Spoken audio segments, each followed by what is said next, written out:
Mga nagkalain-laing agri-fishery products sa Zamboanga City, gibida ato sa 19th Cosechas de Zamboanga nga kabahin sa pagsaulog sa Zamboanga Hermosa Festival 2023. Dugang detalye sa report ni Efren Mamak. Gipa si Garbo sa 40 ka mga exhibitor sa Zamboanga City ang nagkalain-laing agri-fishery products nga sagad gikan sa mga mag-uuma ug mga canning factory.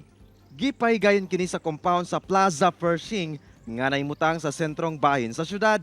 Gawas sa mga organic lettuce, duna say gibaligya kining usa ka booth nga mga dagkong bisol o gabi nga organic sab og tag 15 pesos matag kilo. Naturally grown gyud mi ang akuan, wala mi magamit og synthetic. Ang amo ang yuta tan-awa ka wa na siya abono na grown lang gyud na siya, inana siya kadagko.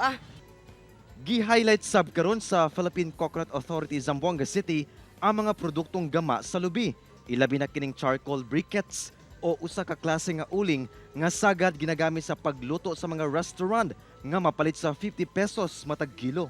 Ang ato ang market medyo galisod ta kay dili pa kaayo siya known sa mga customers, consumers nato, no, pero amo ning gina-showcase every opportunity like this, no, na gina-showcase namo ang coconut products like ang coco peat, ang benefits na makuha nato, ang ato ang charcoals na eco-friendly gihapon siya. Kining mga coconut products ay additional income sa ato ang mga coconut farmers.